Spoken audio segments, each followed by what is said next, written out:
Saludos y muy buenos días a todos nuestros seguidores del Exploratorio del Museo de Ciencias de Puerto Rico. En nuestra edición Huracanes y COVID-19, en colaboración con el CDC y el Departamento de Salud, hoy tenemos a la doctora Naida Ramón. Nos va a estar hablando sobre el cuidado de sí en tiempos de incertidumbre. Yo soy su moderadora del día de hoy, Nelmari Landrau. Les recuerdo que pueden dejar sus preguntas en la sección de Q&A y si están en la aplicación de Zoom o si están en Facebook Live en la sección de comentarios. Ahora les dejo con la doctora Naida Ramón.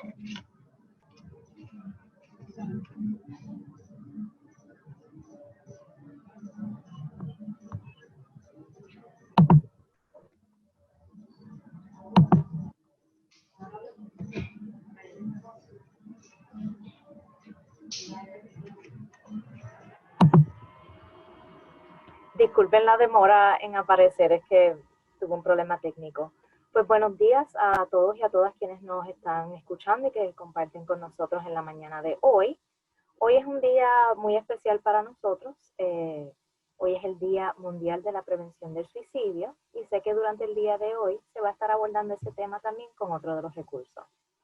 En el caso del tema que nos une a esta hora, vamos a estar abordando, como bien dice el título, el cuidado de sí en tiempos de incertidumbre. ¿Okay? Mi nombre es Naida Román Vázquez, soy psicóloga clínica, trabajo en la Comisión para la Prevención del Suicidio, que es una oficina del Departamento de Salud. ¿Y por qué una psicóloga de la Comisión para la Prevención del Suicidio, el Día Mundial de la Salud, de Prevención del Suicidio, estará hablando sobre el cuidado de sí? Porque en muchas ocasiones, cuando hablamos de prevención de suicidio, nos enfocamos en cosas que son importantes, señales de peligro, cómo puedo ayudar a alguien, pero son muy pocas las ocasiones en que nos sentamos a pensar y cómo yo puedo cuidar de mí. Se nos hace mucho más fácil velar por el bienestar del otro que preguntarnos en muchas ocasiones, sobre todo en tiempos como los que estamos viviendo ahora, qué cosas yo también necesito. Así que en el día de hoy, durante este ratito que vamos a estar compartiendo, vamos a pensar un poco en nosotros.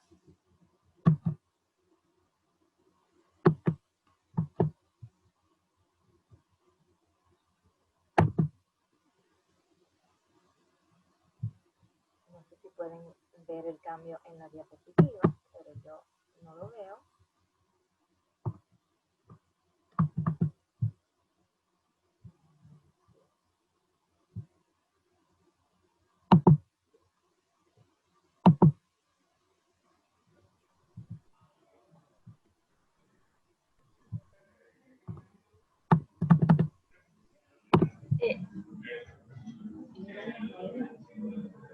Doctora, ¿tienes problemas con el PowerPoint?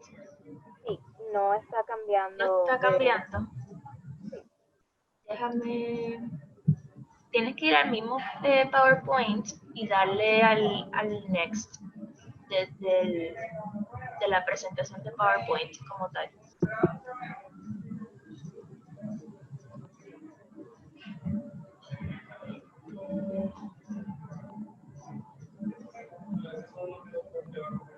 Ok, ahí lo podemos ver. Sí, pero le quitaste el share screen, tienes que entonces subirlo de nuevo en share screen.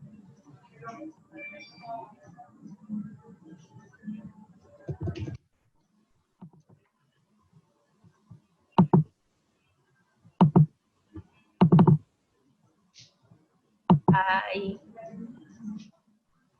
Ahora, disculpen. Bueno, como parte de ese mes de prevención de suicidio que se conmemora en Puerto Rico, queríamos también compartirles el lema que en la comisión estamos utilizando, y ese es Elige Vivir. Verán que esas palabras están acompañadas por busca ayuda, porque también decimos que hay momentos en la vida en que uno se basta a sí mismo para resolver las situaciones que está viviendo. Hay momentos en que nos basta con desahogarnos con alguien que conocemos, alguien de confianza, y hay otros momentos en que necesitamos algo más que eso. Así que un día como hoy les convocamos. Si usted o alguien que conoce necesita ayuda, búsquela. ¿Okay? Elige Vivir lo hemos utilizado también precisamente porque aún ante las adversidades uno tiene la elección de vivir. Aún en momentos en que uno siente que ha perdido las esperanzas en momentos en que a uno se le hace difícil imaginarse cómo las cosas pudieran mejorar, o incluso cuando uno se pregunta, ¿pudiesen estar peor? Aún en ese contexto es posible elegir vivir. Así que un mensaje también para que compartan con sus conocidos en el día de hoy. ¿Y quiénes somos nosotros? ¿Verdad? Brevemente, la Comisión para la Prevención del Suicidio es una oficina del Departamento de Salud. Nosotros fuimos creados a partir de la Ley 227 en el 1999 y realmente la ley tiene un nombre larguísimo, es para la implantación de política pública en prevención de suicidio. Eso es importante dejar claro, que nosotros no ofrecemos servicios terapéuticos, ¿no? Nosotros no ofrecemos terapia, no vemos pacientes. Nuestra oficina trabaja principalmente el tema de la política pública. Así que en ese sentido, nuestra oficina trabaja el acercamiento que se hace desde el Departamento de Salud a la prevención del suicidio, entendiendo a esa como un problema social, como un problema de salud pública, y desarrollamos también distintas estrategias para poder trabajar el suicidio en distintas poblaciones. Cuando aquí mencionamos también la salud pública, es importante también que tengamos presente que el suicidio no es exclusivamente un asunto de salud mental. A veces pensamos que es algo que solamente le pudiera pasar a una persona que tiene un diagnóstico, pero no necesariamente es así. Por eso es que en el día de hoy vamos a hablar de algunas cosas que podemos hacer para cuidarnos en términos generales, ¿verdad? Para la población general. Nuestros objetivos, primero es hablar sobre el estrés. Son muchas las cosas que uno pudiese hablar cuando estamos precisamente en el contexto de, históricamente en Puerto Rico hemos pasado por 2 huracanes muy fuertes, los terremotos, la pandemia, etc. Así que decidí que hablaríamos del tema del estrés porque no quisiera patologizar las experiencias que tenemos ante esos eventos. ¿Okay? No todo el mundo que se estresa significa que no es capaz de hacer su trabajo. Tener estrés no significa que somos débiles, que somos menos que los demás. Es una experiencia humana y ya iremos viendo por qué. Queremos también profundizar sobre estrategias de autocuidado, que vendrían siendo básicamente las acciones que nosotros podemos tomar para poder lidiar con el estrés. Consideraciones personales e interpersonales, porque vamos a ir viendo también que las cosas que nosotros hacemos para cuidarnos tienen efectos sobre los demás. Y por último, un ejercicio práctico para tomar acción. Ahora, les hago una pregunta que ojalá puedan ir comentando en el chat y María entonces me puede compartir qué es lo que van diciendo. En los últimos 2 días, hágase la pregunta, ¿qué has hecho para cuidarte? No hace una semana, no hace un mes, no hacen 2 meses, hacen 2 días. Intente identificar qué has hecho para cuidarte. Pueden dejar sus comentarios en el chat a través de Zoom y en Facebook Live pueden dejarlo también en la sección de comentarios. Mayra Ruberto dijo hacer ejercicio, cuidar lo que como, mejorar alimentación, ejercicio, igual comer alimentos más saludables, caminando, descansando, tratar de alimentar bien, meditación y nutrición, sacar tiempo para relajarse, dejar de ver noticias negativas, tiempo para uno, trabajar en la finca, ayuda psicológica, tomar vitaminas. Bueno, pues ya con las estrategias que han mencionado, ya básicamente dieron la información que les voy a compartir.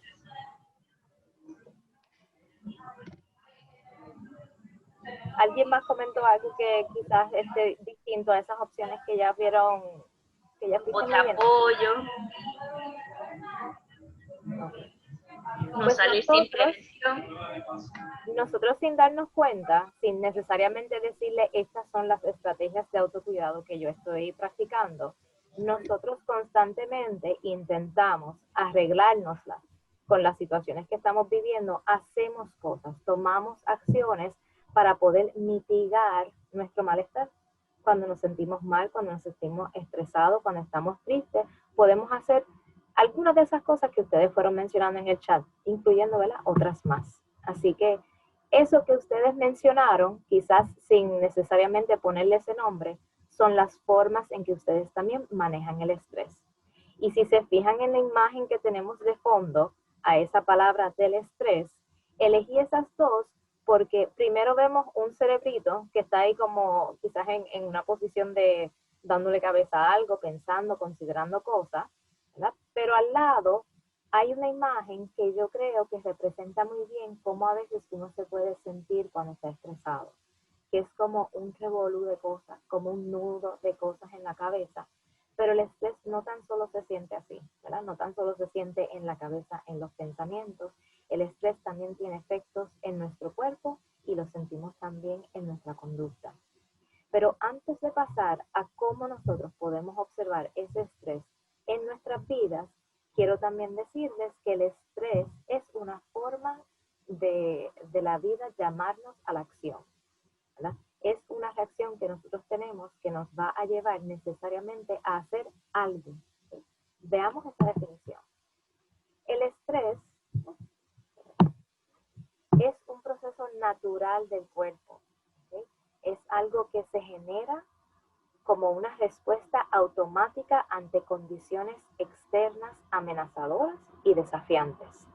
Requieren una movilización de nuestros recursos físicos, mentales y conductuales para hacerle frente. Así que me detengo un momento en esa definición para señalar algunas cosas. Nosotros no andamos por ahí viviendo nuestras vidas y diciendo, ahora va a pasar esto, déjame estresarme. La definición nos dice que es una reacción automática que está fuera de nuestro control cuando nosotros sentimos el estrés. Y fíjense también en la imagen que estamos utilizando al lado, ¿verdad? Que uno puede tener tantas cosas pendientes, ¿verdad? Que son los dibujitos que rodean a esa persona, y esas cosas hacen que nosotros respondamos, nuestro cuerpo responde a esas circunstancias que uno percibe como una amenaza. Y la amenaza puede ser algo que nos hace daño, pero una amenaza también es algo que quiebra o que rompe nuestra rutina, nuestro diario vivir o la forma en que entendíamos nuestra vida. Pensemos justo al principio de la pandemia, ¿verdad? Volviendo a esos meses de abril y de marzo, en esos momentos se trastocó nuestra actividad rutinaria. Las cosas que nosotros tomábamos por sentado, de simplemente abrir la puerta, salir afuera como si nada, se vio trastocado, ¿verdad? Y es natural que ante circunstancias como esa, nuestro cuerpo reaccione estresándose. Pero fíjense la otra parte de la definición. Requiere una movilización, ¿verdad? Es como decir que el estrés nos exige hacer algo para poder resolver esa situación con la que nos estamos enfrentando. Y a veces son los recursos físicos, mentales y conductuales. Y en aras de que estamos también en la temporada de huracanes, todos sabemos que si usted se prepara de antemano para la llegada de algún fenómeno atmosférico, es mucho menos probable que usted se sienta estresado cuando comiences a escuchar los primeros avisos, vigilancias o advertencias de esos fenómenos atmosféricos. Porque la preparación también es una forma en que mitigamos el sentirnos estresados en ciertas circunstancias. Y uno también se va conociendo. Si uno conoce que dejar las cosas para último pudiesen estresarte, pues uno tiene que saber también que hay que sacar el tiempo necesario para hacer las cosas con tiempo, para yo evitar ponerme en esa situación. Pasamos entonces a cómo observar, ¿verdad? O qué efectos más bien observar en nosotros cuando estamos estresados. Nosotros podemos sentir dolor de cabeza, nosotros podemos sentir tensión muscular, que a veces la gente lo define como, o lo describe como tener el mono trepado. Uno siente la tensión no tan solo en las manos, en los brazos, lo sientes en la espalda. Dolor de pecho también. Uno puede sentirse fatigado. No hace falta que usted corra 5 millas para usted sentirse agotado. Basta tener pensamientos que no cesan o estar constantemente preocupado por algo para uno también sentir esa fatiga. La fatiga no es tan solo del cuerpo, la fatiga también es de la mente. Malestar estomacal. Hay algunas personas que el estrés se les refleja con problemas gastrointestinales, problemas para dormir. El dormir es una de esas cosas que requiere quietud. Necesitamos un cierto sosiego para poder dormir. Y cuando el estrés está bien activado, eso es precisamente lo que a veces se nos hace más difícil, poder encontrar el sosiego y la quietud para poder dormir. La ansiedad, la depresión, y cuando hablamos de ansiedad no me refiero a una persona que tenga necesariamente un diagnóstico de trastorno de ansiedad, sino miremos la ansiedad como esa agitación e irritabilidad que uno siente también en el cuerpo y que es difícil controlar. La depresión también es una de las cosas que mencionamos, pero a lo que realmente nos estamos remitiendo es al desánimo, ¿verdad? A uno sentir que las cosas quizás han perdido el brillo que un día tuvieron. Es un poco también de sensación de desesperanza, ¿verdad? Cuando hablamos de depresión. Uno pudiese también sentir falta de motivación o capacidad para enfocarse. Cuando uno está estresado, es mucho más probable que a uno se le olviden ciertas cosas, porque uno puede estar tan y tan exaltado con el estrés que es difícil poder poner nuestras energías para recordar otras cosas. La irritabilidad la mencioné, el coraje, uno también pudiera responder con coraje, estar molesto, cambios en los patrones alimenticios, el uso problemático de alcohol o drogas y el retraimiento social. Aquí me quiero detener en algunas cosas que quisiera señalar. Cuando hablamos de cambios en patrones alimenticios, no es tan solo comer mucho o comer poco, ¿verdad? Sino la calidad de los alimentos que comenzamos a ingerir cuando nos sentimos mal. Porque yo todavía no he conocido a alguien que me dice, estoy bien estresada, déjame comer una ensalada. Me siento bien estresada, déjame ir a tomarme una sopita de lenteja, ¿verdad? Usualmente en esos momentos de estrés, la gente suele recurrir a alimentos procesados o algunas bebidas bien azucaradas, sin darnos cuenta que también ingerir ese tipo de alimento tiene efectos fisiológicos sobre nosotros y tomarse esa bebida azucarada tiene el efecto contrario, ¿verdad? Pudiera aportar a nuestro estado de agitación. Con el uso problemático de alcohol o drogas, creo que también es importante señalar que a pesar de que culturalmente hay un entendido de que, ¿verdad? Tomemos el ejemplo del alcohol, se consume de forma recreativa o en contextos sociales, hay que ser cautelosos cuando en momentos de dificultad el recurrir al uso de alcohol o drogas se convierte en nuestro recurso de cómo yo manejo lo que me está pasando. El uso recreativo no es sinónimo a este se convirtió en el lugar a donde yo voy para poder evadir lo que me está sucediendo. Y ahí pudiéramos sí hablar del uso problemático de estas sustancias. Y el retraimiento social, fíjense que se habla mucho de aislamiento, ¿verdad? Que nosotros tenemos que mantener una cierta distancia de los demás porque estamos viviendo obviamente una pandemia, pero soy enfática también en que el distanciamiento físico, ¿verdad? No hablar de distanciamiento social, el distanciamiento físico no tiene que traducirse a que usted está completamente fuera de la sociedad. ¿Okay? Y doy el ejemplo de incluso personas que ahora, quizás más que nunca, han estado utilizando sus teléfonos o las redes sociales para comunicarse en un modo que antes no se hacía. Tomemos, por ejemplo, esta misma actividad del día de hoy. Nosotros en la comisión estamos acostumbrados a dar charlas, presentaciones y demás con un público en vivo de frente, quien uno puede ver, observar, leer sus rostros, decir cosas a partir de lo que ellos van discutiendo y evidentemente este formato es muy distinto, ¿no? Estoy aquí en una oficina donde no los puedo ver, solo veo mi presentación, no veo sus reacciones, pero eso no quita el que también el usar alternativas tecnológicas son formas también de mantenernos conectados, porque quizás en otro contexto hubiésemos dado alguna actividad presencial y teníamos un grupo de 50 y este tipo de medio también nos permite llegar a mayores personas. Ahora vamos a pasar al autocuidado. Ya hemos mencionado el estrés, que es una reacción normal que podemos tener ante situaciones que percibimos como desafiantes o que son amenazantes. Y el autocuidado vendría siendo una de esas estrategias que pudiéramos utilizar para cuidar de nosotros, ¿verdad? Pero también cómo yo mitigo el estrés o me enfrento a situaciones estresantes de una manera más saludable. Pasemos a la definición para que todos estemos en la misma página, porque uno pudiese escuchar por ahí el uso de la palabra autocuidado, pero ¿a qué nos referimos cuando hablamos de eso? El autocuidado aquí lo vamos a definir como el conjunto de actividades que las personas realizan de forma cotidiana con la finalidad de mantenerse en buen estado de salud y calidad de vida, tomando en cuenta factores físicos, emocionales y sociales. Fíjense que las imágenes que tenemos de fondo aluden a muchas de las cosas que ustedes fueron mencionando también en el chat, ¿verdad? El asunto de la alimentación, de la meditación y de hacer ejercicio. Pero también el autocuidado es algo que nosotros tenemos que definir según nuestra singularidad, según mi historia de vida, según los recursos psicológicos que yo tengo, las cosas que me hagan sentido a mí. Cada cual tiene que encontrar qué cosas me permitirían poder integrarlas a mi rutina, porque de eso se trata. No es elegir un día en específico, ¿verdad?, en el año en que hoy me voy a cuidar. Como a veces hacemos con los cumpleaños, nosotros elegimos las fechas de los cumpleaños para entonces darnos ese gustito, cuidarnos, hacer algo agradable para nosotros.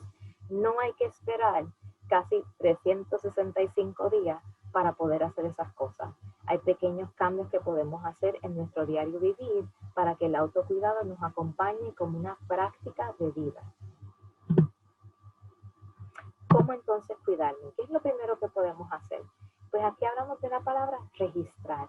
Y registrar significa yo entonces estar consciente de las necesidades que tiene mi cuerpo. Tan sencillo como preguntarse, ¿cuándo fue la última vez que yo bebí agua hoy? Esta silla en donde llevo sentada todo este rato, yo estoy en una posición incómoda. Yo he ido al baño, yo he comido, comí algo deprisa, comí algo de calidad. Es uno comenzar a hacerse preguntas de qué yo puedo estar necesitando en estos momentos. Y yo sé que es difícil porque a veces es más fácil uno saber, mi vecina, mi mamá, mi papá, mi tío, mi tía, quien sea, mis hijos necesitan tal o cual cosa. Y usted va corriendo al supermercado a buscar aquellas cosas que la gente que usted quiere, que aprecia, que cuentan con usted y que dependen de usted necesita. Y usted regresa del supermercado y se da cuenta que no compró lo que estaba en la lista suya. Que usted le compró arroz, pan, leche a todo el mundo y se le olvidó el paquete de arroz suyo. Así que registrar tiene que ver con darse cuenta de qué cosas yo necesito, qué cosas me hacen falta. Y uno empieza con cosas tan básicas como el hambre, la sed, el sueño. Preguntarse por qué me siento tan agotada. Llevo todo el día aquí en mi casa, no he hecho mucho, pero la mente sigue corriendo.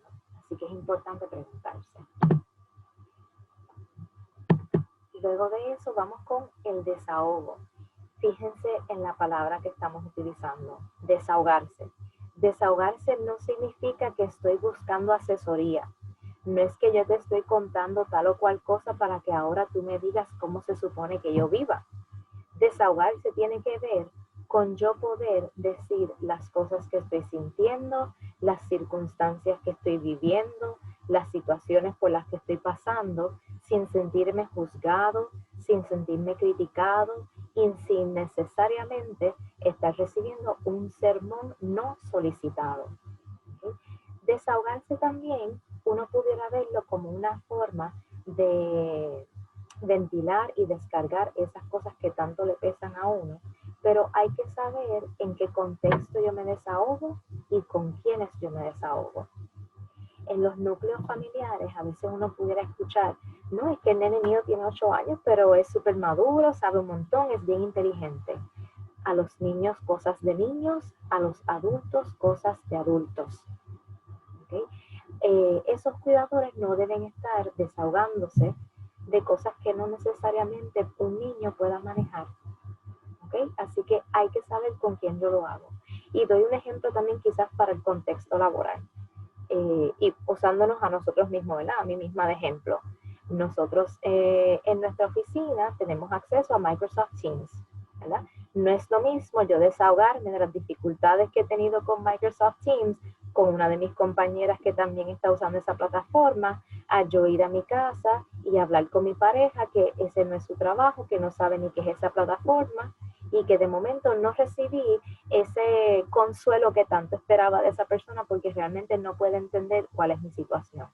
Así que uno también puede elegir desahogarse con sus pares, con aquellas personas que conozcan o que tengan experiencias parecidas a las nuestras, y que uno sabe también con quién uno puede desahogarse. Uno sabe cuando uno se siente mal y coges ese teléfono, esa primera persona que pensaste, esa es la persona a quien usted piensa que puede escucharle con respeto sin juzgarte.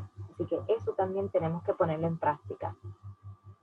Porque si se fijan, todas aquellas cosas que uno deja amontonarse no desaparecen, se quedan en nuestro cuerpo y también tienen efecto. Pensemos en la metáfora de una olla con agua hirviendo. Uno le puede poner una tapa a esa olla, pero tanto y tanto hierve el agua que llega un momento en que esa tapa no es suficiente. No esperemos a que ya no podamos soportar las situaciones por las que estamos pasando para entonces explotar con quienes tenemos cerca. Podemos tener una práctica diaria de cómo yo me voy desahogando de las cosas que voy viviendo. Tomar distancia. Creo que uno de los comentarios de las personas fue no escuchar noticias negativas, cosas así. Tomar distancia también significa el que uno debe buscar un espacio para uno poder cuidar de sí. Y mire, si estamos en nuestra casa, a veces aquella esquinita de la sala que quizás en un momento determinado no está llena de gente, o que quizás es una esquina de mi casa que estoy decidiendo decorar porque le puse una planta nueva. O sea, algo así puede ser una forma de uno tomar distancia. Tomar distancia tiene que ver principalmente con una cosa que se nos hace bien difícil, y es poner límites. Saber hasta dónde yo puedo y en el momento en que yo no puedo más. Y el último que aparece aquí es evitar. Evitar también tiene que ver con, está vinculado al desahogo, y es un poco el llamado a evitar desquitarse con las personas que menos tienen que ver, porque a veces uno puede tener mucho estrés, muchas cosas pendientes en nuestra cabeza, problemas de toda índole, y con quien nos descargamos es con quien menos puede, o con las personas que más cercanos tenemos, ¿verdad? Que a veces son nuestro núcleo familiar. Hay que saber evitar hacerle daño a los demás cuando las necesidades que uno tiene deben ser abastecidas de otra forma. ¿Okay? Así que, en resumidas cuentas, ¿qué yo puedo hacer para ir aliviando el estrés? Pues número 1, identifico qué cosas me provocan estrés. Y yo no quiero proveerles aquí una lista de cosas, ¿verdad?, genéricas, de que el estrés lo provocan estas y estas cosas. No. La invitación es que cada cual en su vida personal se pregunte qué cosas a mí me provocan estrés. Porque quizás yo conozco a alguien que esas cosas no le estresan. Eso no hace a esa persona mejor o peor que uno. Somos distintos y hay que respetar también nuestras diferencias. Creo que también una de las cosas principales es que uno tiene que aprender a practicar la compasión con uno mismo. Porque uno puede ser compasivo con los demás, pero a veces quien más severo pudiera tratarnos somos nosotros mismos. Pregúntate, ¿qué cosas me provocan estrés? Ajá, y una vez yo tengo esa respuesta, ¿qué cosas yo puedo hacer?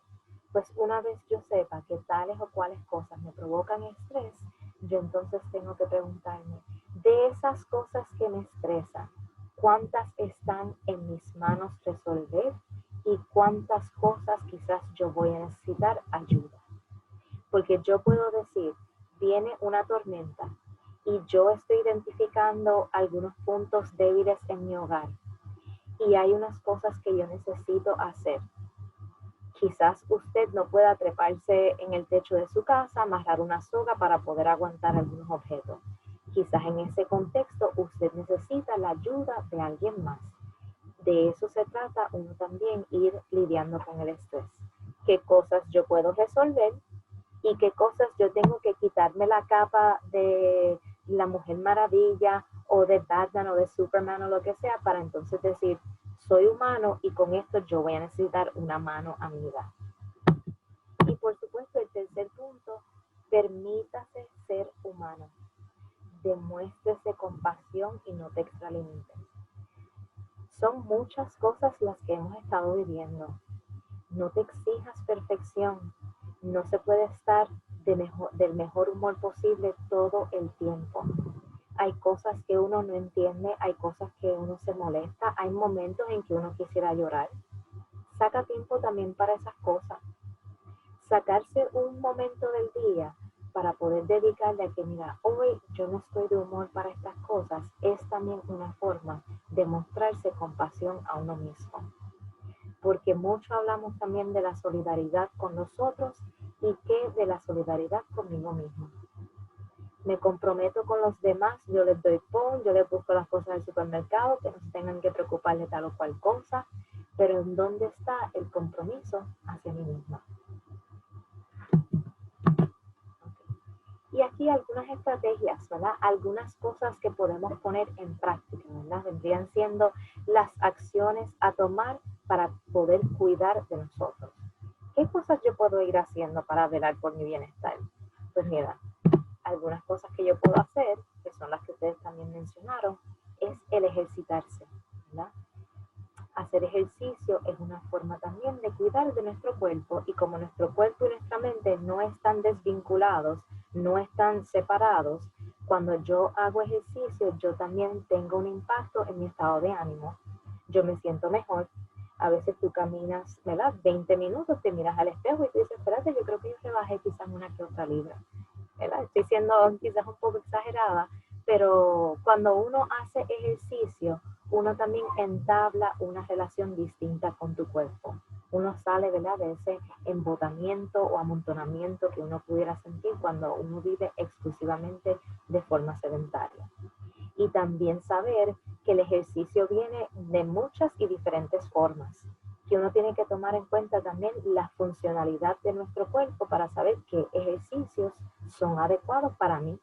Y ahora mismo los recursos, ¿verdad?, tecnológicos, YouTube, por ejemplo, es una buena fuente para conseguir rutinas de ejercicio que sean cortas y que sean también adecuadas para nuestra condición física. Incluso recuerdo una actividad que tuvimos hace unos años también en la comisión, que estuvimos principalmente con personas de adultos mayores de distintas égidas y comunidades de vivienda pública en el país. Y una de las actividades que hicimos fue Zumba, y habían algunas personas que hicieron ejercicios desde su silla de ruedas.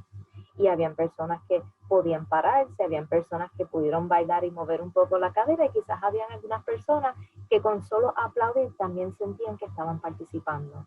Así que el ejercicio que vayamos a hacer siempre tiene que tener presente el que qué puede hacer o no hacer mi cuerpo. El descansar. A pesar de que uno pudiese, ¿verdad?, decir, llevo mucho tiempo en mi casa o he estado sentado todo el día, estar sedentario no es sinónimo de descansar, ¿verdad? Porque uno puede quizás estar quieto en el cuerpo, pero tener también, ¿verdad?, la mente a millón. El descanso no es tan solo del cuerpo, sino también el de la mente. Y eso nos lleva también a lo segundo, la meditación. La meditación vendría siendo como el ejercicio que uno hace para la mente. La meditación es una forma en que nosotros ponemos en práctica la atención. Por eso es que cuando se hace meditación, muchos de esos ejercicios, ¿verdad?, introductorios requieren el que uno esté pendiente a qué cosa, a mi respiración, a las sensaciones que hay en mi cuerpo. A veces algunas modalidades de meditación también pudiese decir cierra los ojos. Algunas modalidades de meditación también dicen mantén los ojos abiertos, pero la mirada puesta en un objeto fijo.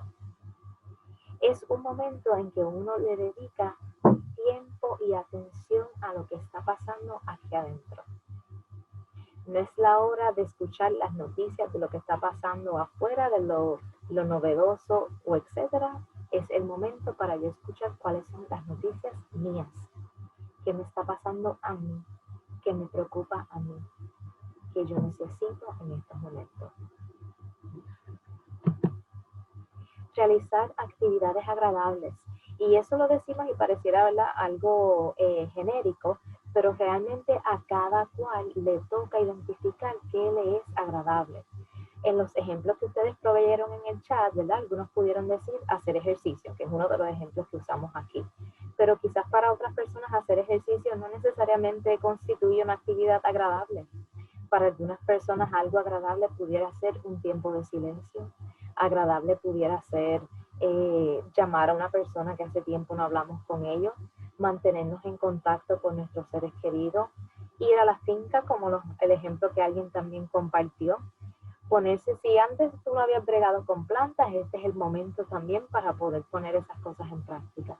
Si habían cosas que incluso uno dejaba de lado, porque el ajetreo diario a veces no se prestaba para uno sentir, puedo sacar tiempo para hacer tal o cual cosa, este es el momento también de preguntarse. Los días calendarios pasan rápido, el tiempo pasa así. ¿verdad? Cronológicamente hablando, el día empieza y ya va empezando y vamos llegando al fin del día. Así que el tiempo puede ir pasando sin que uno tome decisiones acertadas en relación a nuestro bienestar. Así que el llamado es un poco, no lo pospongas. No pospongas esas cosas que sabes que tienes pendiente y que podrían ser para tu bien, sino que ponlas en acción poco a poco en tu rutina diaria, ¿verdad? En tu cotidianidad. Vivir el presente, eso también tiene que ver precisamente con lo que iba diciendo hace unos momentos. No se trata de que uno no tenga metas futuras, ¿verdad? De que uno no se imagine o no se proyecte qué cosas yo quisiera lograr para mí en mi vida. Pero a veces el pensar tanto y tanto y tanto en lo que quizás tal vez podría suceder puede ser también una fuente de estrés, ¿verdad? Porque nos abrumamos. Así que vivir el presente tiene que ver con cómo uno brega con las cosas día a día, ¿verdad? ¿Cuál es la faena de hoy? Incluso un ejercicio que pudiéramos hacer para poder poner en práctica eso de vivir el presente se llama el examen matutino. Y el examen matutino es uno levantarse por la mañana y poner intención en el día. ¿Qué hecho me propongo hacer en este día?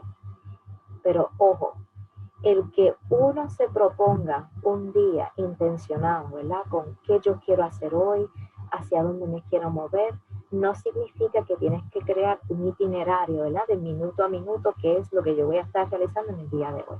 Hay algunas personas que ese nivel de planificación les viene bien, eso no necesariamente le funciona a todo el mundo. El ejemplo que a mí me gusta dar es que el examen matutino te permite crear alguna idea de hacia dónde te quieres mover para poder orientar tu día, pero que debe ser como una brújula, ¿verdad? En lugar de un mapa.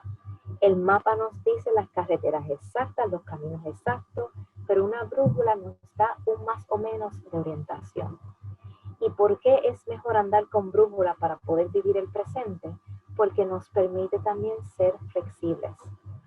Si yo me establezco un itinerario o planifico las cosas de una forma bien rígida, cuando las cosas no salen como yo quiero, como yo me las imaginé, como me hubiese gustado, yo quedo sintiéndome como, me siento impotente, me siento fracasada, que las cosas salieron mal. Somos mucho más propensos a reprocharnos el que las cosas no salieron como lo habíamos planificado.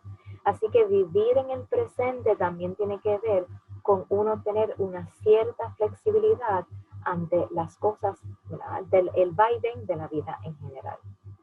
Y del lado de ese examen matutino, uno también puede hacer un examen vespertino, ¿verdad? Ya por la noche.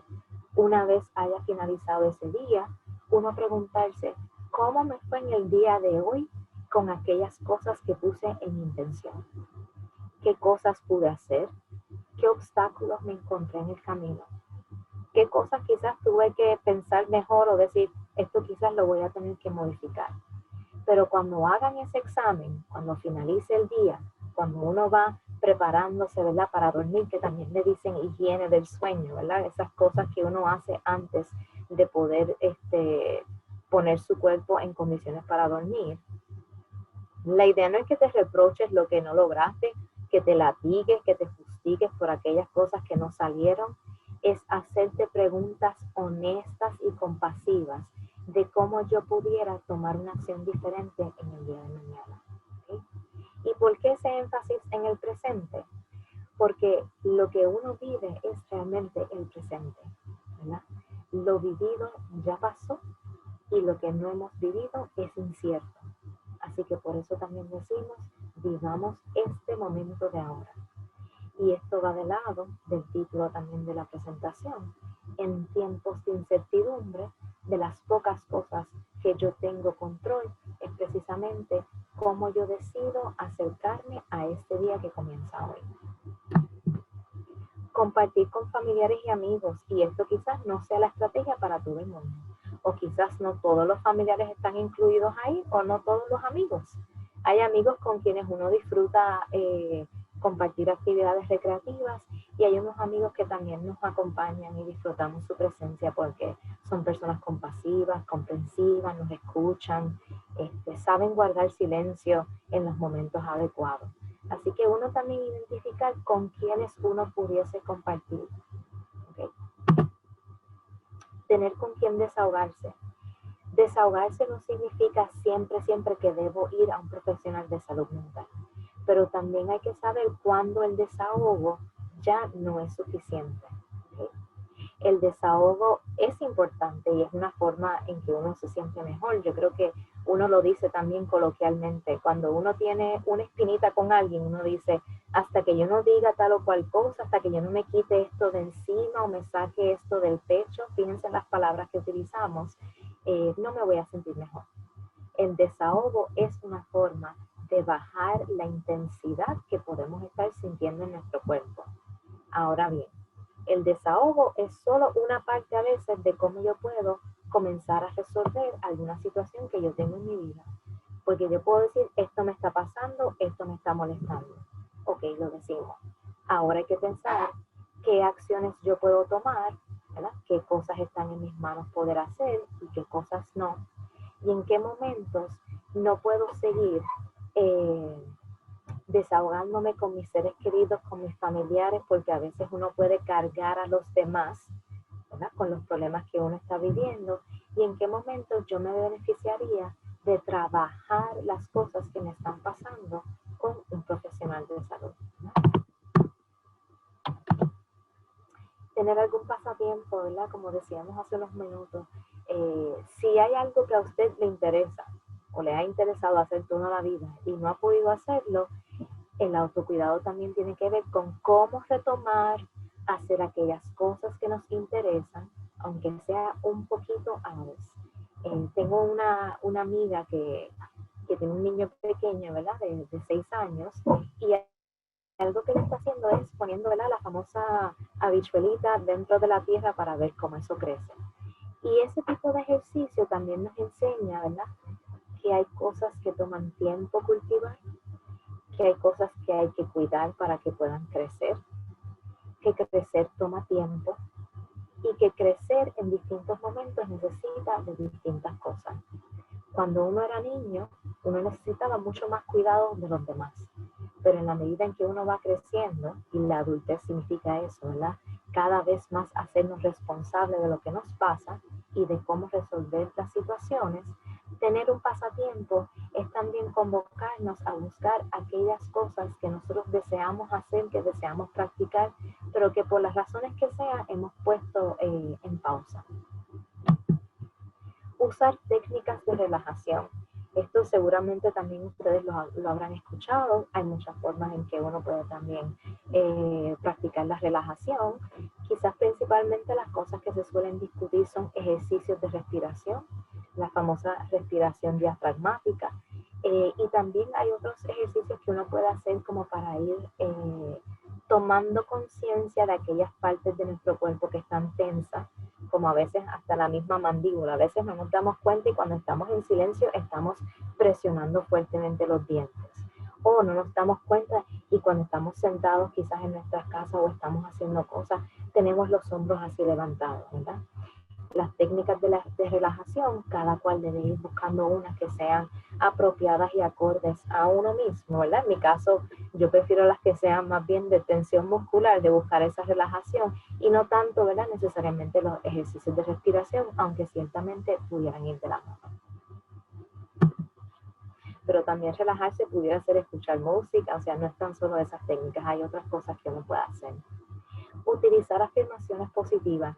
No sé dónde lo escuché, pero en estos días alguien decía, los peces en el agua, las aves en el cielo y los seres humanos en el lenguaje. Las palabras que nosotros utilizamos constantemente para referirnos a nuestras circunstancias y a nosotros mismos tienen efectos. Si tú estás todo el tiempo diciéndote afirmaciones negativas, ¿verdad? O hablando siempre en un tono pesimista, pues no va a sorprendernos el que uno también se siente de mal humor y que uno ve gris en todas partes. Cuando uno dice constantemente cosas negativas, uno también pone las condiciones para ver la vida a través de esas palabras. Así que un llamado también al autocuidado es velar la forma en que hablamos a los demás, pero también cómo nos hablamos a nosotros mismos. Yo lo decía hace unos momentos también, ¿verdad? Que a veces quienes pudiesen ser más severos con uno es uno mismo. Leer. Fíjense que la lectura lo podemos ver como esa forma en que nosotros nos mantenemos aprendiendo. Cuando usted salió de la escuela o cuando terminó tal o cual cosa, eso no significa que terminó tu viaje de aprendizaje en la vida, ¿verdad? Leer es una forma en que uno se mantiene también sintonizado con cosas que aún falta por aprender, ¿verdad? Y de hecho, no aparece aquí, pero la lectura también pudiera ir de la mano de la escritura. Porque fíjense que cuando uno tiene muchas cosas en la cabeza, a veces se nos hace difícil poder explicarnos, o cuando estamos ansiosos, de hecho, uno pudiese empezar a hablar de algo y se nos hace difícil poder articular qué es lo que estamos sintiendo, qué es lo que está pasando, pero la escritura es un ejercicio que nos obliga a describirnos, explicarnos y organizar lo que está pasando. Porque las propias palabras requieren poner una primero, otra después, elegir las palabras que vamos a utilizar. Así que para algunas personas incluso tener un diario en donde anoten lo que yo decía ahorita, ¿verdad? El examen matutino o el examen vespertino puede ser algo que uno haga, ¿verdad? Reflexionado en el pensamiento, pero también puede ser algo que uno utilice, ¿verdad? Para llenar las páginas de un diario. Y es interesante también a veces cuando uno utiliza un diario, pasado el tiempo y los años, uno vuelve hacia eso y uno se dice, ¿cómo es posible que eso yo lo escribí en aquel entonces? No recordaba que en aquel momento yo me sentía de esa manera. ¿Cómo han cambiado las cosas? O a veces uno se da cuenta y dice, ¿y qué pasó con esa persona que escribió eso aquel día? ¿Dónde ha quedado? ¿Qué yo pudiera hacer para recuperar algo de eso? La escritura también nos permite seguirle la pista a los cambios en nuestra propia historia. Escuchar libros de autoayuda, ¿verdad? Para aquellas personas que quizás la lectura no necesariamente sea una alternativa, uno pudiese ahora hasta escuchar la lectura de un libro. Pudiera ser de autoayuda, pero también pudiera ser una novela, o sea, no necesariamente tiene que ser de esa temática. Simplemente algo que te permita, en primera instancia, ¿verdad? Distraerte, pero también pensar en qué cosas pudieran cultivar mi espíritu, qué cosas aportan algo positivo a mi existencia. Y por supuesto la búsqueda de ayuda profesional en los momentos en que sea necesario. Yo tampoco soy de decir, cada vez que te pase algo tienes que ir, ¿verdad?, a buscar esa ayuda profesional. La decisión de buscar ayuda profesional debe ser propia, ¿verdad? Uno también decidirlo. Y es en el momento en que uno dice, las cosas que ya yo he ido haciendo para resolver no son suficientes y yo quisiera que eso cambiase. Es un deseo de trabajar con nuestra historia. ¿Qué historia yo quiero escribir de mí? ¿Cómo yo quisiera cambiar la narrativa de mi vida que llevo hasta ahora? Y también nosotros cuando decidimos finalmente buscar esa ayuda, saber que a veces uno es el primer obstáculo, ¿verdad? Uno pudiera incluso acostumbrarse al sufrimiento. Y de pronto cuando uno ve que las cosas pudieran ir cambiando, es uno el que también pone resistencia, ¿verdad? Ponemos un freno. Pero ten paciencia también contigo mismo.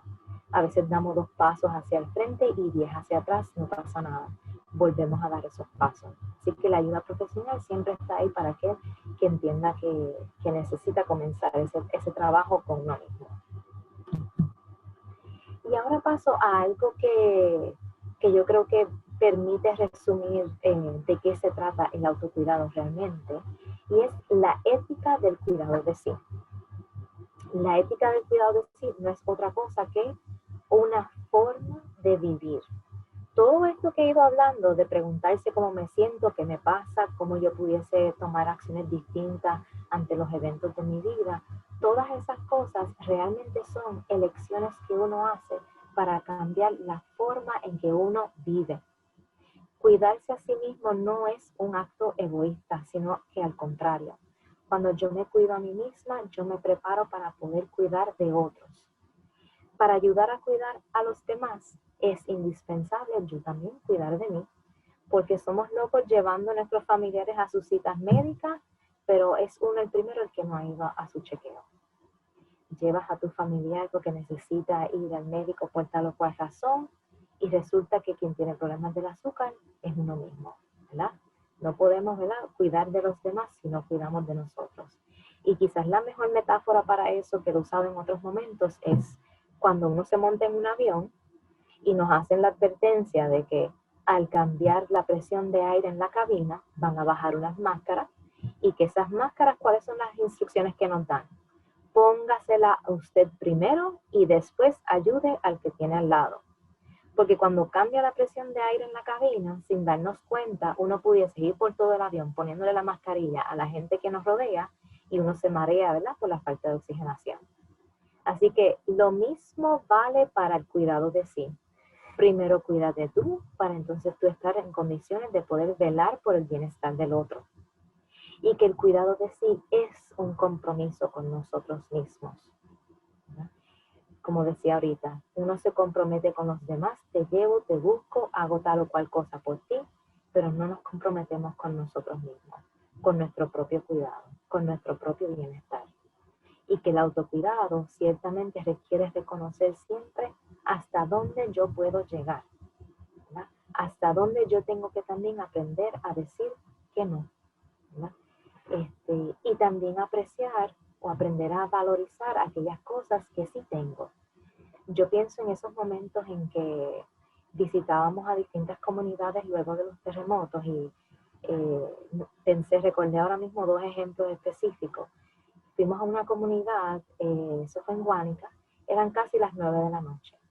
Y había una señora que estaba encargada de los alimentos de las personas que se estaban quedando, ¿verdad?, al aire libre en esa área.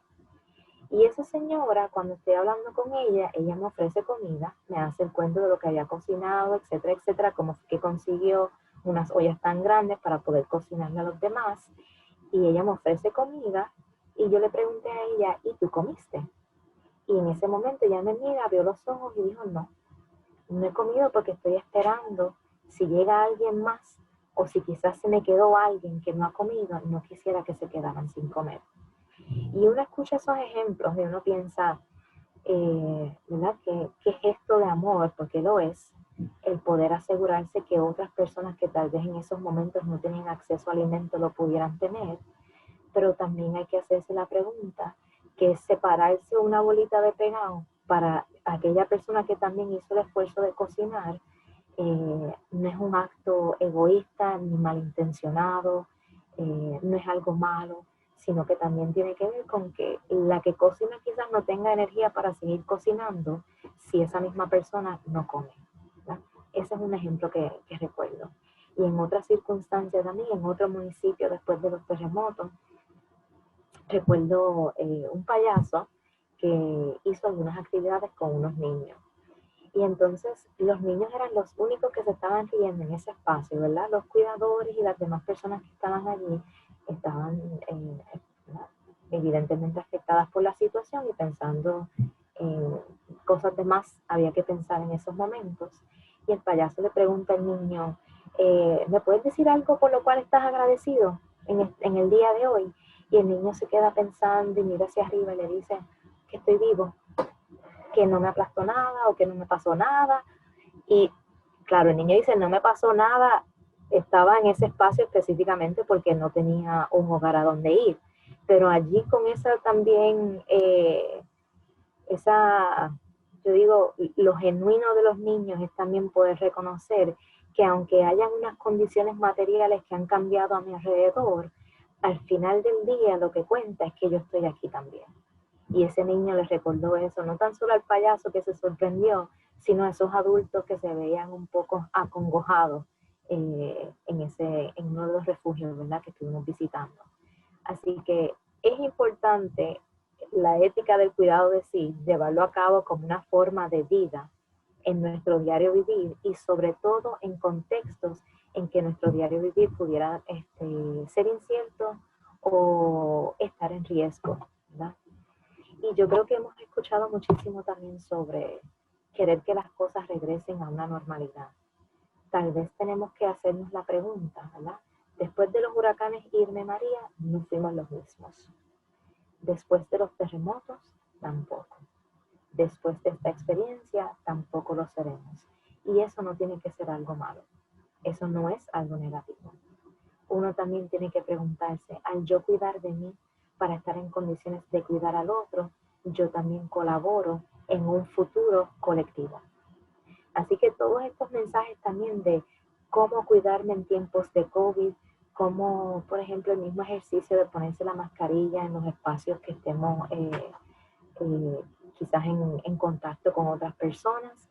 Yo me cuido a mí misma porque quiero, ¿verdad?, minimizar las probabilidades de enfermarse. Fíjense eso, no es que yo lo puedo garantizar al 100%, quiero minimizar esas probabilidades, pero también porque me importa el futuro colectivo para quienes me rodean.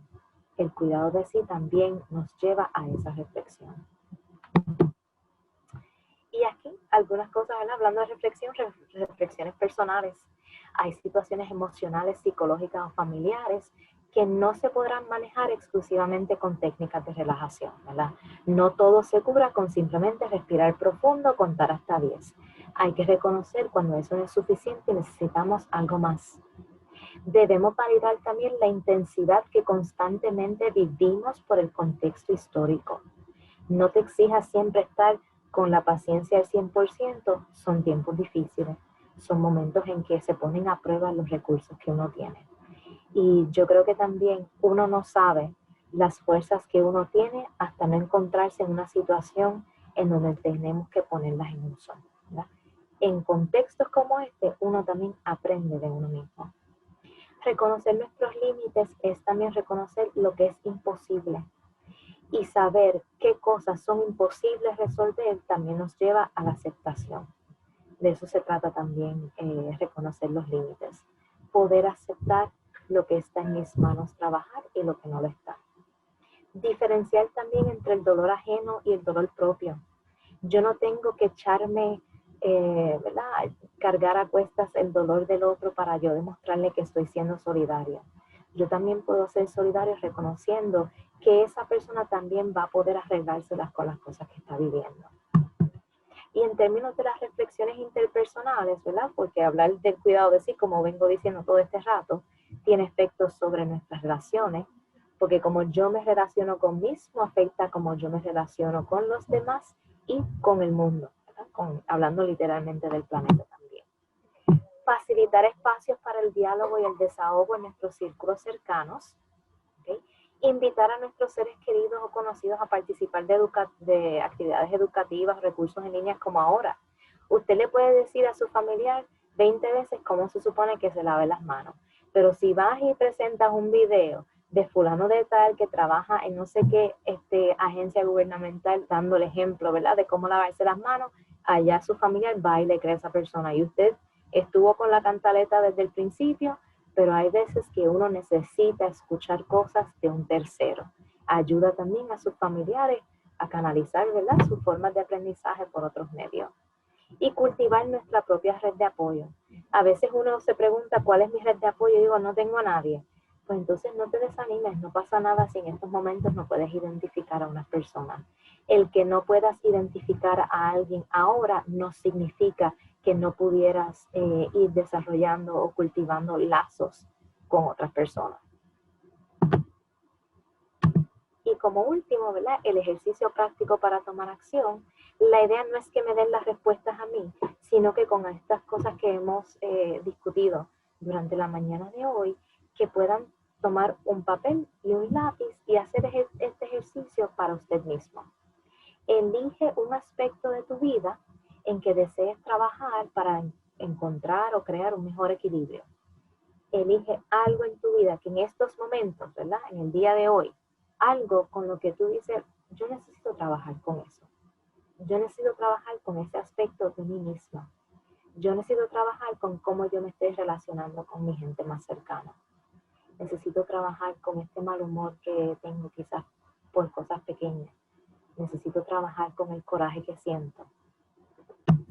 Determina una acción concreta. ¿Qué yo podría hacer, ¿verdad? Luego de todo lo que hemos discutido, para tomar acción con ese aspecto de mi vida que creo que tengo que mejorar o que yo pudiese trabajar? Decide cuándo, porque al igual que decía con los pasatiempos, uno puede dejar las cosas en remojo por siempre. No hagamos eso. Si hay algo que yo identifique que en estos momentos necesito trabajar, si hay unas acciones que yo puedo identificar, también yo puedo decir cuándo yo quiero comenzar a trabajar con eso. Que no significa que lo voy a resolver todo hoy, pero cuándo yo puedo ir tomando unos pasos pequeños en esa dirección. Tomemos el ejemplo de la brújula. La brújula es qué me dice hacia dónde dirigirme. No me dice necesariamente los pasos exactos, pero me dice si yo quiero llegar hasta este punto, hay un camino que tengo que recorrer. Y por supuesto, piensa en alguien como su persona de apoyo para esta acción. Alguien a quien quizás le puedas contar, mira, he ido haciendo estas cosas, te lo quieras decir, contárselo. O alguien a quien te dice, fíjate, me encuentro con esta situación y no sabría qué hacer. ¿Qué tú me recomiendas? ¿Verdad? A veces uno escuchando también recomendaciones de otras personas, uno también se le ocurren otras ideas y otras cosas que tal vez uno no hubiese considerado. Ese es el ejercicio, esa es la tarea que se deben llevar durante la mañana de hoy. Y por supuesto, si usted o alguien que conoce se beneficiaría de apoyo emocional, es importante que puedan llamar a la línea Paz de AMSCA. Seguramente lo han escuchado. Lo tengo por aquí bloqueado. El 1-800-981-0023 es un número de teléfono 24/7. Pueden llamar en cualquier momento. Y yo siempre les digo, anoten ese teléfono, que aunque usted sienta que tal vez no lo necesite en estos momentos, pudiese conocer a alguien que sí lo necesite. Dale esa información y que en momentos de dificultad esa persona pueda saber, mira, recurriré aunque sea a este teléfono. Porque a veces cuando nos sentimos mal, no siempre vamos a donde las personas que conocemos, hace falta hablar con un tercero. Y por supuesto, hasta ahí llegó, ¿verdad?, la presentación, por eso en la parte de arriba dice preguntas y comentarios. Gracias a todos, ¿verdad?, por escuchar. Debo decir que es una experiencia bastante, ¿verdad?, extraña no poder verlos y escucharlos. También quería decir que no todo puede quedar dicho durante una hora, ¿verdad?, de hablar de autocuidado, pero la idea no es darle instrucciones sobre cómo vivir, sino el que usted pueda irse reflexionando que hay otras formas de vivir y de tomar acciones, aún en momentos en que hay cosas que están fuera de nuestras manos. Así que ahí en pantalla notarán mi información de la Comisión para la Prevención del Suicidio. Ahí está mi nombre y mi correo electrónico, naida.roman@salud.pr.gov. Gracias, doctora, por un excelente tema y muy importante, especialmente en estos días. Me están preguntando si puedes repetir el número de teléfono de La Paz. Y lo pongo en pantalla, 1-800-981-0023 y la otra alternativa, 1-888-672-7622. Gracias. Entonces, comenzamos. Sí, podemos dejarla ahí. Comenzamos entonces con las preguntas. Están preguntando, con María, COVID y terremotos, ¿el departamento tiene un plan para trabajar con la salud mental del público? Bueno, nosotros en el Departamento de Salud, bajo la sombrilla del Departamento de Salud, también está AMSCA, que es la agencia que está dirigida a ofrecer esos servicios específicos, ¿verdad?, sobre la salud mental. Nosotros en la comisión lo que hemos estado haciendo, charlas como esta, ¿verdad?, que permiten tener una audiencia muchísimo más grande, y nosotros en la comisión pudiéramos tener, ¿verdad?, tenemos una cierta oferta. Nosotros abordamos no tan solo el tema de la prevención del suicidio con adultos, sino que también contamos con unos videos educativos para abordar el tema con jóvenes, adolescentes, universitarios. Estamos trabajando también con unas actividades para los niños. Nosotros colaboramos también con el Departamento de Educación para poder integrar durante el mes de octubre, que es el mes de salud mental, unas actividades para estudiantes de escuela intermedia a escuela superior para que se pueda abordar el tema de la prevención del suicidio. Nosotros también tenemos charlas sobre, una parecida a esta, sobre autocuidado, pero más dirigida al área del burnout. Nosotros tenemos también actividades educativas sobre el manejo de comportamiento suicida durante una llamada telefónica, que yo puedo hacer si tengo a alguien en el teléfono que está contemplando el suicidio. En el portal electrónico del Departamento de Salud también hay una sección sobre Salud Te Prepara. Ahí van a encontrar también material educativo que pueden bajar, imprimir, utilizar, que aborda no tan solo prevención de suicidio, sino otros elementos de cómo yo puedo hablarle de mis hijos sobre la temporada de huracanes. Cómo yo debo preparar ese bulto que necesito, que en esta época no es tan solo agua, alimentos y una linterna, sino que debe incluir un hand sanitizer y también una mascarilla.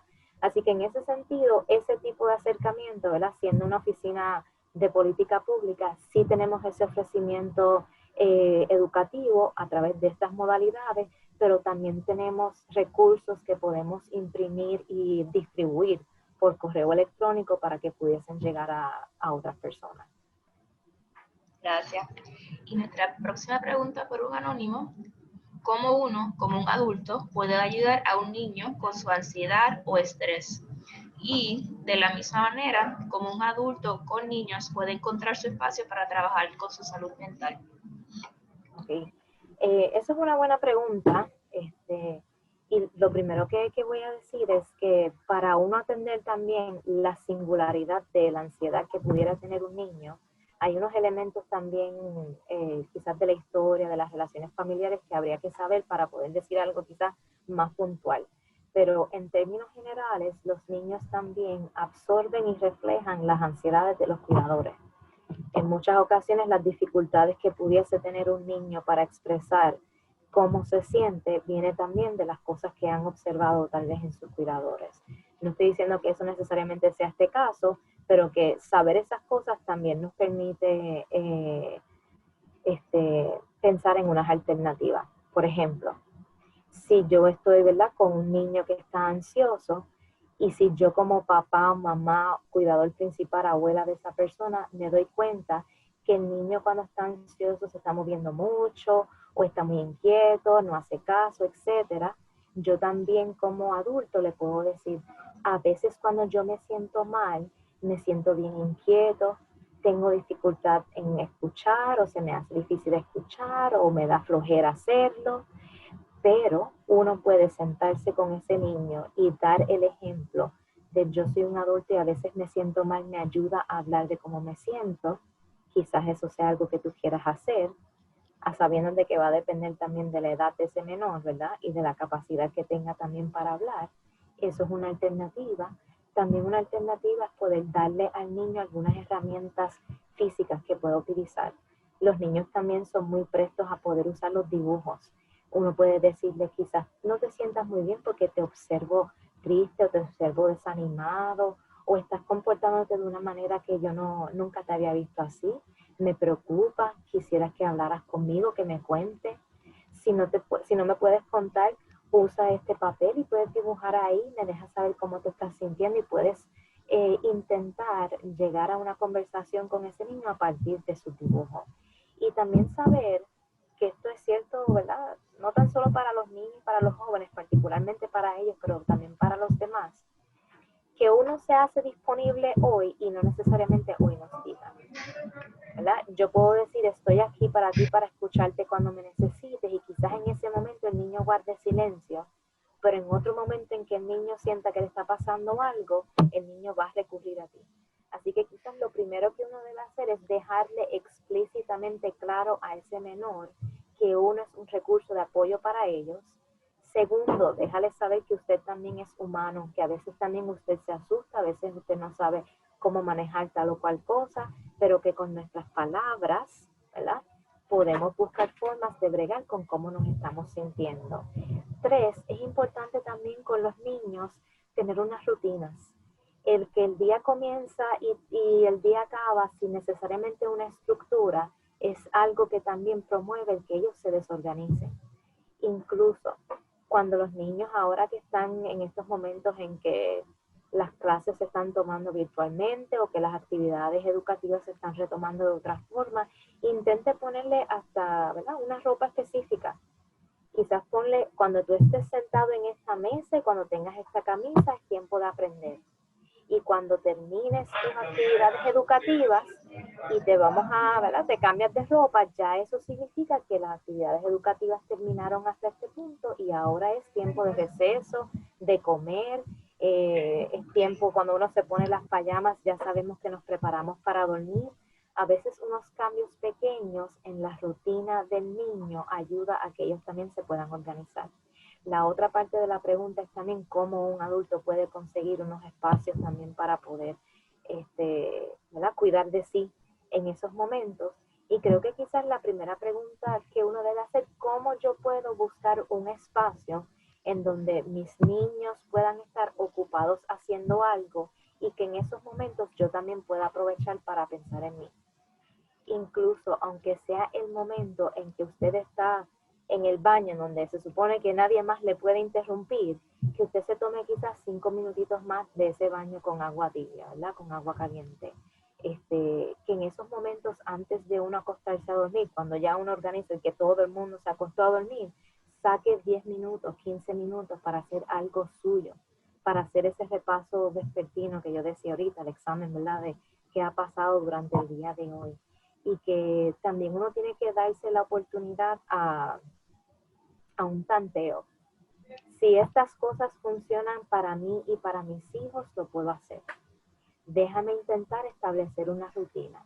Si los niños no habían tenido una rutina antes, pues usted tiene que moverse, ¿verdad?, paulatinamente entre eso. Porque ir de cero estructura a una estructura muy rígida también es difícil hacer esa transición. Así que introducir cambios pequeños como la hora en que desayunamos, la hora en que almorzamos, la hora en que el televisor no se prende, la hora en que sí puedes ver algo en televisión, son algunos ejercicios que ayudan a que también los niños puedan organizarse en tiempos en que literalmente diferenciar un día del otro a veces nos cuesta trabajo. Hasta uno mismo yo tengo que mirar constantemente el calendario para estar segura en qué día estamos, qué mes estamos y qué hora es. Gracias. Y tenemos una preguntita que si es preferible hablar sobre un conflicto al momento o luego. Eso va a depender de a qué conflicto nos estamos refiriendo y cómo los afectos que yo sienta en ese momento. Porque si yo estoy en un conflicto y yo estoy enojado, lo que va a hablar por mí en esos momentos no es mi perspectiva sobre el asunto, sino con mucha probabilidad mi enojo.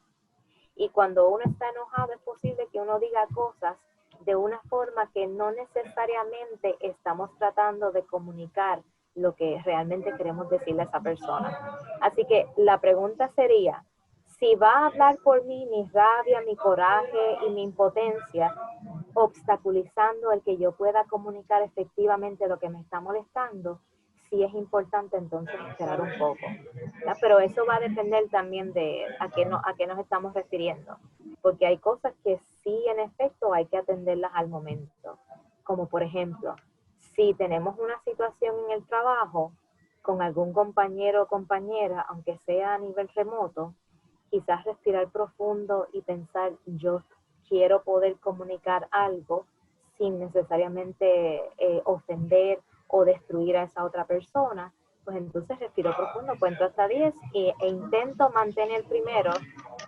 pendiente a mi tono de voz, porque eso me va a ayudar a mí también a modular cómo yo me voy a estar comunicando, Y pendiente también a las reacciones en mi cuerpo. Se me va a salir el corazón, me están sudando las manos, pendiente a esas reacciones. Y uno también aprender que si yo me voy a poner tan y tan nervioso que no voy a poder hablar, pues entonces debo elegir un momento quizás distinto. O sea, a lo que voy es que no hay una respuesta certera para esa pregunta, ¿verdad? Hay que saber, si yo me enojo demasiado y lo que hago es explotar y despotricar contra los demás y no dije lo que tenía que decir, pues eso es una señal de que quizás yo debo esperar. Pero lo que sí es importante es que aquellas cosas que uno se guarda y que no pone en palabras, no desaparecen, se quedan en nosotros también y toman forma de ansiedad, de molestias, de problemas físicos para nosotros mismos. Así que sí es importante uno poder decir las cosas que uno tiene que decir, tomando en cuenta el contexto, tomando en cuenta a quién yo me estoy refiriendo. Esto es un hermano, esto es una pareja, esto es un hijo mío, esto es un compañero de trabajo, y que entonces eso más o menos sea la brújula para poder tomar una decisión de cómo yo dejar saber que algo anda mal. Gracias. Y la última pregunta, que ya desafortunadamente no tenemos mucho tiempo, y la han preguntado varios participantes, que cómo podría coordinar un taller para los padres de su escuela en modalidad a distancia y que usted sea recurso o algún recurso del Departamento de Salud sobre este tema. Pues mira, ese mismo correo electrónico que les incluí al principio y al final, que lo estoy poniendo ahora en pantalla, pueden hacer su petición a ese mismo correo electrónico. Identifican cosas básicas, información como el nombre de la escuela, la cantidad de personas, ¿verdad?, que estarían interesados en eso, qué tipo de público sería, la fecha, el horario en que ustedes entienden que sería viable, y entonces con esa información nosotros entonces podemos ir identificando algún recurso para calendarizar. Algo que también siempre digo, si nos escriben a un correo electrónico y de pronto nos reciben una respuesta inmediata, no es que no lo hemos visto, sino que estamos literalmente en orden de llegada hasta poder ir contestando, ¿verdad?, poco a poco todos los mensajes que recibimos. Gracias. Así que pueden escribir a ese correo electrónico.